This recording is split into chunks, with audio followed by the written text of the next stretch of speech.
Les policiers pensaient avoir arrêté un simple vieil homme, mais 30 minutes plus tard, des agents du FBI se tenaient devant eux. Tout le monde connaissait Henry Lewis.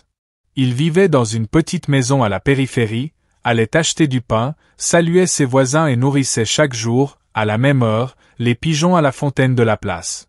Ses pas étaient lents, sa voix douce, son regard chaleureux et fatigué. Tout serait resté comme toujours si, un soir, un événement n'avait pas eu lieu, celui dont on parla ensuite longtemps sur les bancs devant les immeubles. C'était au coucher du soleil. L'odeur de l'asphalte mouillé flottait après la pluie de la journée, et un lourd nuage gris-lilas planait au-dessus des maisons. Dans le magasin d'alimentation, un vendeur expérimenté, un homme renfrogné nommé Pavel Sergevitch, travaillait. Le magasin s'apprêtait déjà à fermer quand il remarqua que le vieil homme Henri restait longtemps devant la vitrine, puis mettait quelque chose dans sa poche.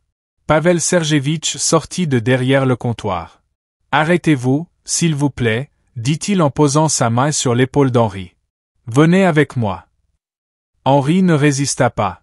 Il déposa docilement sur le comptoir un petit paquet de pommes et un paquet de sucre. Dans ses yeux, il n'y avait ni peur, ni colère, seulement une étrange fatigue profonde. Convaincu de sa justesse, Pavel Sergevitch appela la police. La patrouille arriva rapidement. Un jeune lieutenant nommé Stanislav et son partenaire Alexei conduisirent Henri à la voiture. Le vieil homme ne prononça pas un seul mot de reproche. Au poste, tout se déroula de façon routinière, on prit ses empreintes et on lui demanda ses papiers. Henri tendit sa vieille carte de vétéran. Le lieutenant Stanislav la regarda machinalement, mais son regard s'accrocha soudain à quelque chose d'étrange. À l'intérieur de sa veste, cousue dans la doublure, se trouvait un mince morceau de papier. Une fine note jaunie avec de nombreux chiffres et codes. Une note qu'un vétéran ordinaire n'aurait probablement jamais cachée avec autant de soin. Stanislav fronça les sourcils. « Qu'est-ce que c'est » demanda-t-il. Henri resta silencieux, la tête baissée. Le lieutenant décida de scanner le document sur sa tablette professionnelle, sans réfléchir, envoya une copie à la direction régionale. La réaction fut immédiate. 10 minutes plus tard, le téléphone sonna. La voix à l'autre bout était froide et autoritaire. Ne le gardez sous aucun prétexte en détention. Assurez sa protection. Une équipe d'agents est déjà en route. Stanislav raccrocha, le visage pâle. « Qui êtes-vous » demanda-t-il d'une voix tremblante. Henri resta silencieux. Le silence au poste devint lourd et oppressant, comme si l'air était devenu plus dense. Dehors, des voitures commencèrent à se rassembler. Elles arrivaient sans sirène, sans signe, silencieusement. Des hommes en tenue sombre, sans un signe, sortirent des véhicules et se dirigèrent vers le bâtiment. Stanislav, près de la fenêtre, sentit un frisson lui parcourir le dos. Il comprit soudain qu'il n'avait pas affaire à un simple vieil homme et que sa vie pouvait désormais se diviser en un avant et un après. Le temps au poste semblait s'être arrêté. Henri restait immobile. Son vieux manteau, ses chaussures usées, son pull gris aux coudes élimés, tout évoquait la pauvreté, la simplicité. Mais quelque chose dans sa posture, dans la manière dont il posait ses mains sur ses genoux, calmement et avec assurance, provoquait une inquiétude étrange chez quiconque le regardait. Le lieutenant Stanislav, perdant confiance, s'agita dans le bureau. Même les lampes au plafond semblaient pâlir, comme pressentant l'inévitable. Un à un, des étrangers commencèrent à apparaître. Ils entraient silencieusement, sans se présenter, passant devant les policiers stupéfaits sans les regarder ni dire un mot. Devant tous, un grand homme à la tête rasée entra en premier. Son visage ne montrait aucune expression, mais toute sa stature dégageait une confiance particulière, que l'on ne peut ni jouer ni acquérir par hasard. Seules de longues années de service intensif pouvaient apprendre à un homme à marcher assis, à regarder assis, à rester silencieux assis. Il jeta un regard rapide à Henri, puis s'adressa à Stanislav. « Où a-t-il été arrêté » demanda-t-il d'une voix basse, presque un murmure, en insistant sur « arrêté ». Dans le magasin, murmura Stanislav, se contractant intérieurement. L'homme balaya lentement la pièce du regard. Chaque mouvement était précis, mesuré, comme calculé à l'avance. Il s'approcha d'Henri et se pencha pour lui parler à l'oreille. Henri hocha légèrement la tête. Plus personne dans la pièce n'osa prononcer un mot. Les policiers sentaient qu'ils étaient témoins de quelque chose qu'ils n'auraient jamais dû voir, et encore moins interférer. Quelques minutes plus tard, un nouvel arrivant, apparemment le supérieur, revint vers Stanislav. « Votre intervention est terminée. Il n'y aura aucun document officiel. L'incident est clos, dit-il en soulignant le mot « clos ». Stanislav hocha à peine la tête, comprenant qu'il ne fallait pas poser de questions inutiles. Pendant ce temps, un des étrangers sortit un vieux dossier abîmé. Il contenait plusieurs feuilles avec des tampons inhabituels, aucun symbole officiel familier, seulement des numéros, des sceaux et des chiffres. L'officier examina silencieusement le contenu et acquiesça. Henri se leva lentement. Ses mouvements étaient fluides, mais une force cachée semblait encore émaner de lui, comme si sous sa peau usée se cachaient des muscles endurcis par des années de service. Il regarda Stanislav avec compréhension, sans rancune ni colère, puis se dirigea silencieusement vers la sortie, accompagné de 2 étrangers. Dehors, la nuit était tombée. Une légère brise faisait virevolter les feuilles mortes sur le trottoir. Les vieilles lanternes projetaient de longues ombres étrangement déformées. Des voitures stationnaient sur le bord de la route, discrètes, sans plaque. Seule une petite antenne étrange, à peine visible, sur le toit de chaque véhicule, scintillait faiblement dans l'obscurité. Henri ne se pressait pas, marchant lentement, avec dignité, comme un homme qui a passé toute sa vie à accomplir son travail calmement, silencieusement, sans un mot de trop.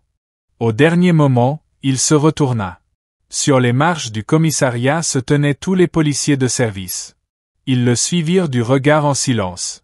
Et à cet instant, chacun comprit que ce vieil homme était quelqu'un de bien plus important qu'il n'aurait pu l'imaginer. Quand les voitures s'éloignèrent, ne laissant derrière elles qu'une légère odeur de métal froid et d'asphalte mouillé, Stanislav resta longtemps à l'entrée. Il comprit qu'il venait de toucher l'ombre d'une histoire dont on ne parlerait ni dans les journaux ni à la télévision.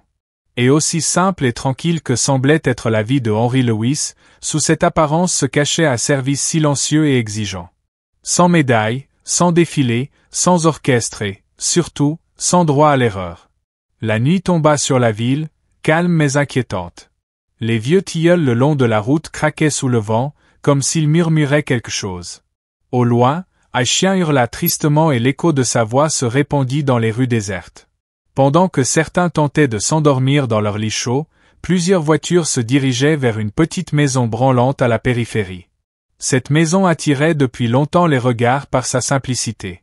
Peinture écaillée, auvent affaissé au-dessus du porche, vieilles fenêtres grinçantes au moindre souffle d'air. Les voitures s'arrêtèrent sans bruit.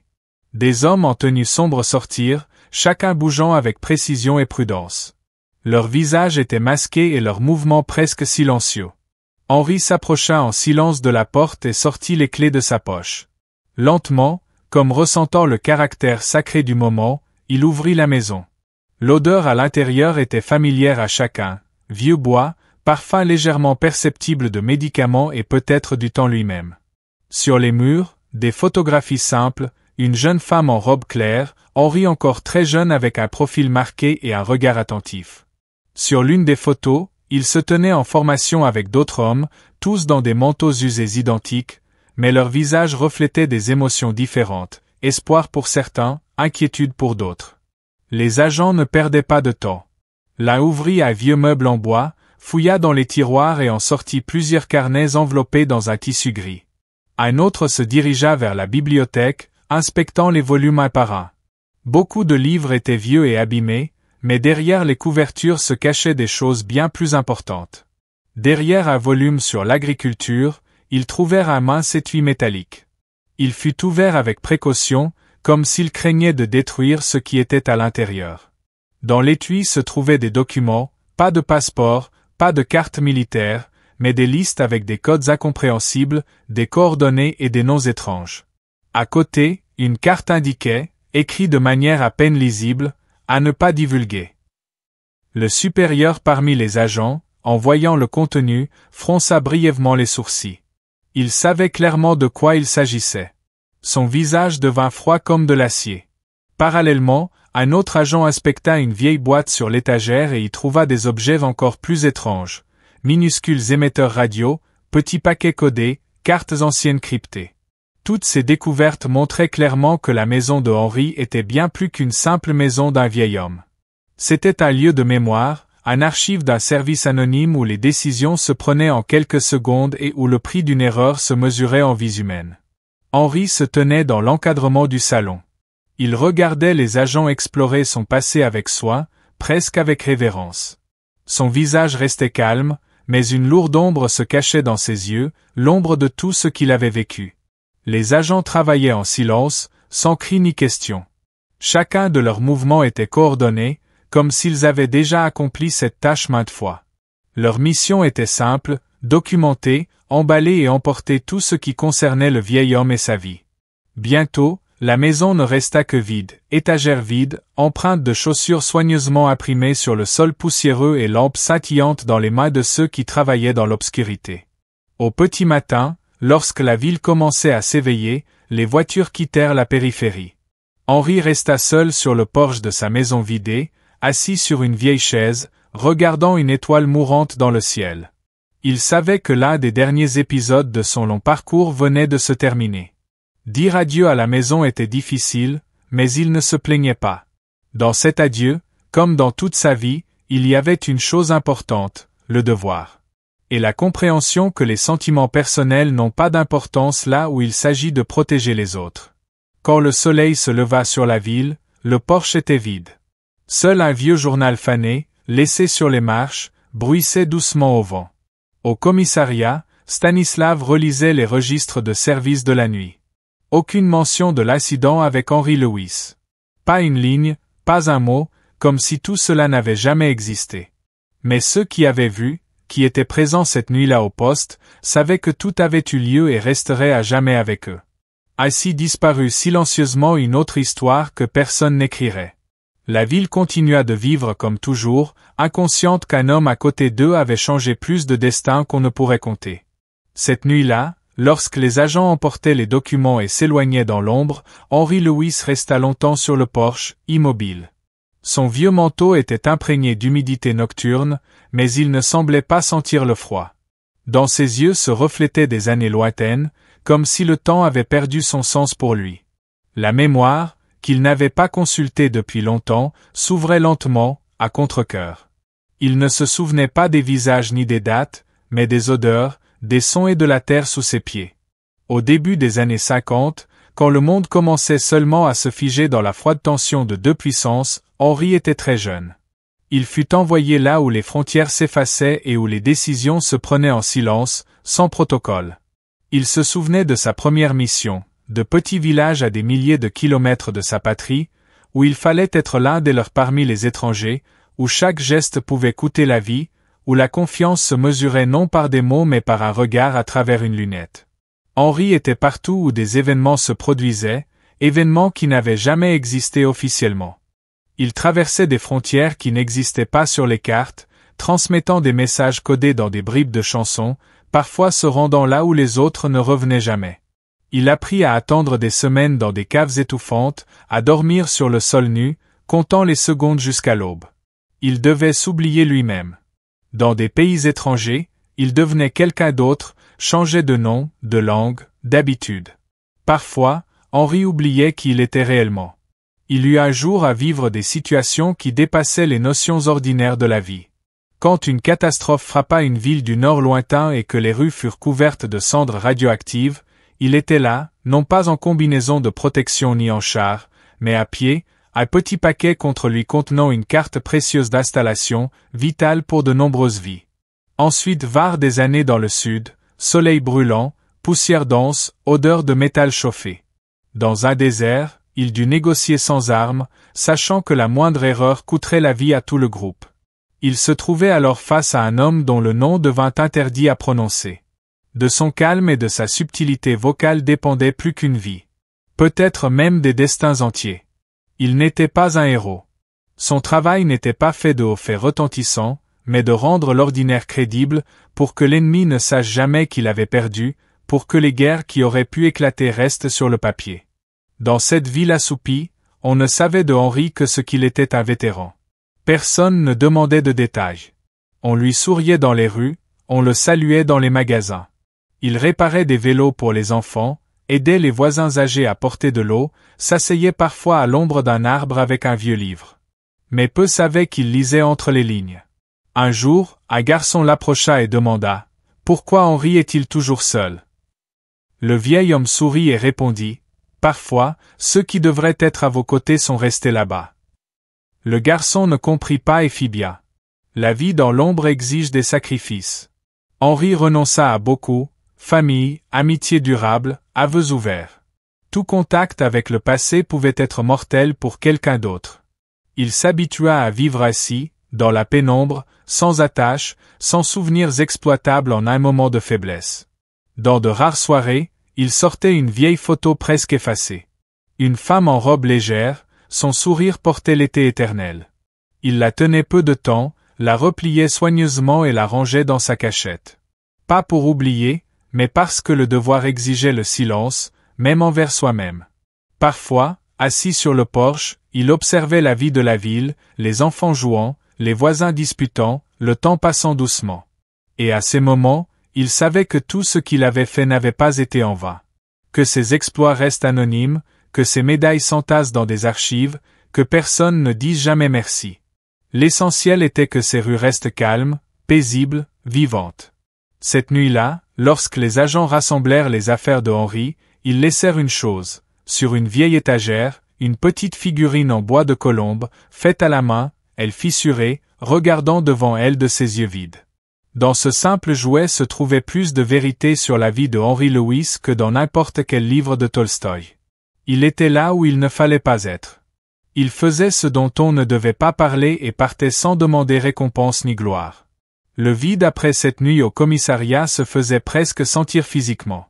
Tout semblait changer, même mur, même plancher grinçant, même son familier du matin. Mais l'air était différent, plus lourd, plus visqueux. Le lieutenant Stanislav ne ferma pas l'œil de la nuit. Il ne pouvait oublier l'expression du vieil homme, sa résilience silencieuse et ce mélange étrange de respect et de crainte que les agents avaient pour Henri Louis. Le lendemain matin, lorsque la ville s'éveilla, les portes du commissariat s'ouvrirent à nouveau. Sans prévenir, sans frapper, deux hommes entrèrent. Visages inconnus, vêtements gris officiels, comme faits du matériau le plus impersonnel. Ils ne se présentèrent pas, ne montrèrent aucun badge, déposèrent silencieusement sur le bureau un dossier mince. Stanislav hésita avant de l'ouvrir.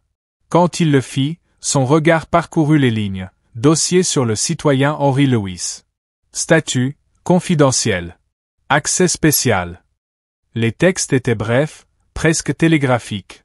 Succession de faits, participation à des opérations à l'étranger, prévention de crises diplomatiques, sauvetage de données précieuses, travail dans des conditions extrêmes, dans des zones où officiellement personne n'était envoyé. Aucune date, aucun lieu précis, seulement des lignes froides, remplies de respect et de déférence silencieuse. Stanislav sentit ses paumes moites. Il réalisait qu'hier, ils avaient interpellé un homme dont le nom devait être effacé de toutes les bases de données.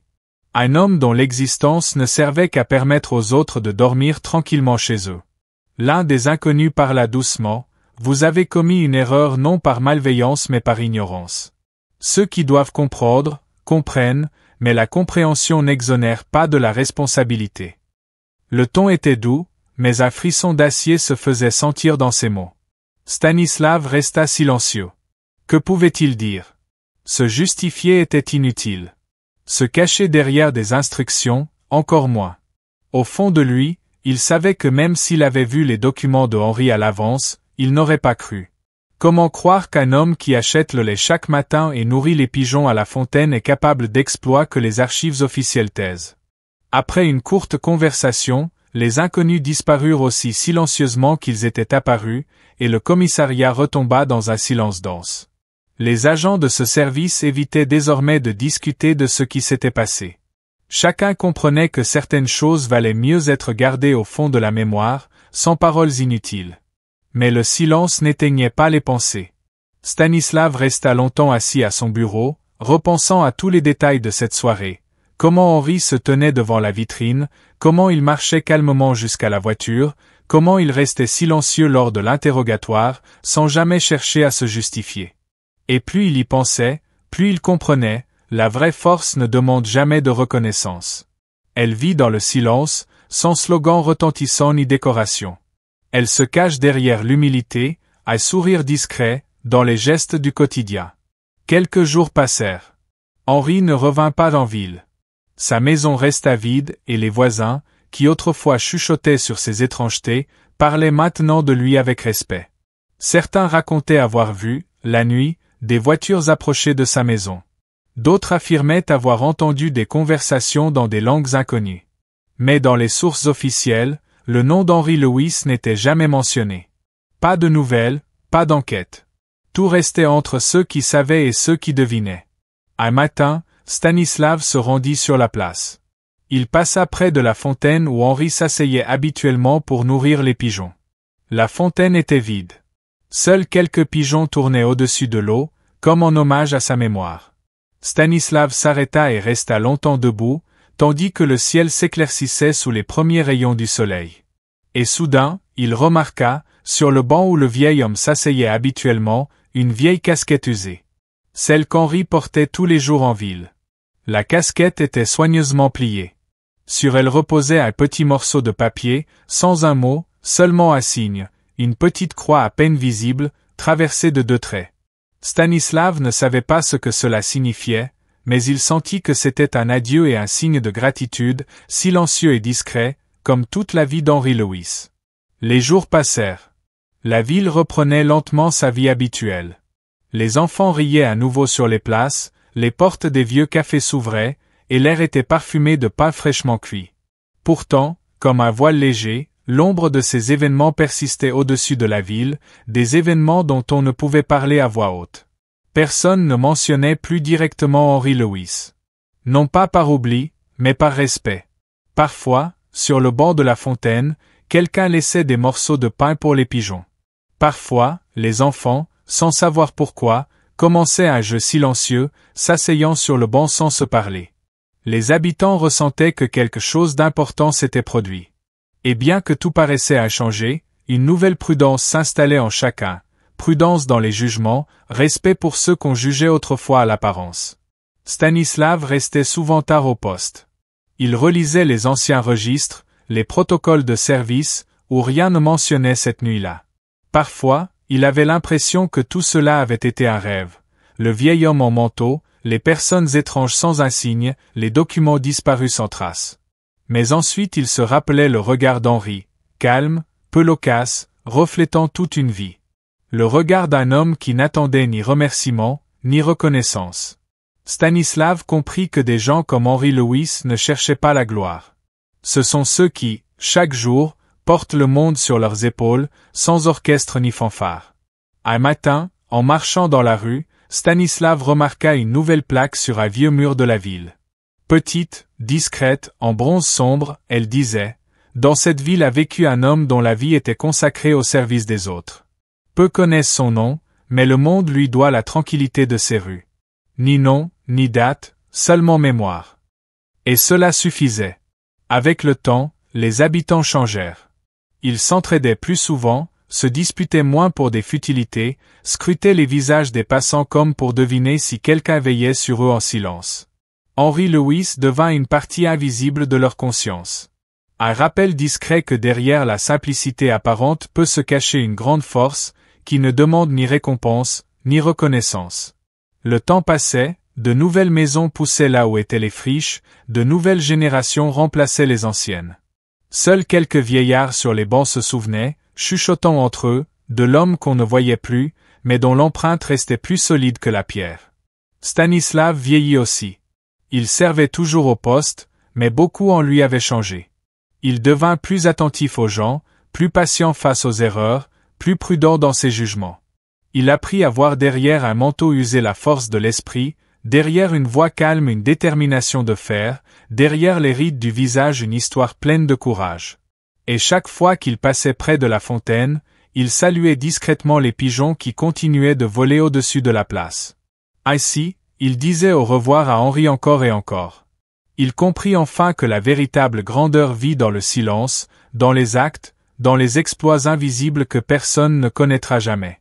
Et peut-être que des gens comme Henry Lewis étaient les vrais héros de leur temps, sans médaille, sans titre, sans biographie, seulement avec le don de préserver la paix autour d'eux.